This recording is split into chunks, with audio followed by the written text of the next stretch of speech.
that's the pushback a lot of people will give me is, oh, porn's no big deal. Like it's not a bad thing. I want to debunk that part first. What we need to understand is everything that goes into our bodies. Okay, whether we consume it through the eyeballs, just watching something visually, whether we listen to it as we're listening to this podcast, as we eat something, when we smell something, if something just gets absorbed through our skin, this creates a chemical response, both in our body and in our brain. And I think more importantly, understanding the impact that porn has on our brain. So like I shared at the beginning, I've interviewed a lot of the world's leading neuroscientists, and what internet streaming pornography is defined as inside the neuroscience world. And I define pornography as the internet streaming. This is not like a Playboy or any of these other things. I'm talking about what we're looking at today, what has really changed the world for lack of a better way of phrasing that, because there's never been a time in our life where you just have an infinite amount of,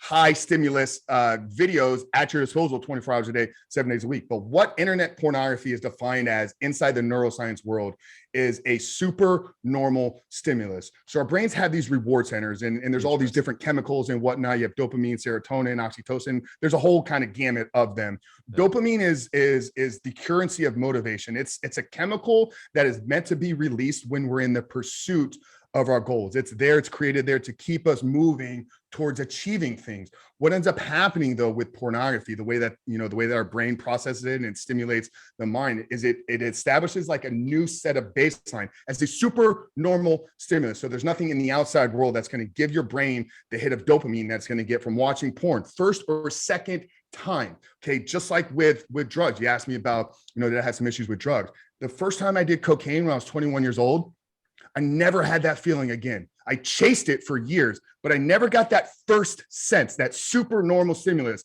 I was never able to achieve that same thing. The same thing happens with pornography. First, second exposure, the first time your eyes glance on it, it's now established a new baseline. If this is where your brain knows it can get dopamine at that level from porn. So if dopamine is a chemical of motivation that we're supposed to be dripped out as I'm pursuing my goals every single day, whether it's launching a business, whether it's getting in shape, whether it's finding a mate, a partner, whatever. There's a goal that I've set and I move towards it. My body gives me dopamine. But what ends up happening is when I've hijacked it through pornography, I no longer get dopamine over here because my brain knows, well, why would I give you this little hit when if you just go look at pornography, I'm going to give you this hit, like massive, 10x bigger. Wow. So it literally hijacks your reward center to suck away the pleasure, to suck away the joy, to suck away the motivation for life. And this is where it gets really dangerous. And you talk to anybody that's had an issue for 3, 4, 5 years, they're like, the stuff that I'm watching today, like it doesn't even sit well in my stomach, because they've had to go into deeper, darker genres,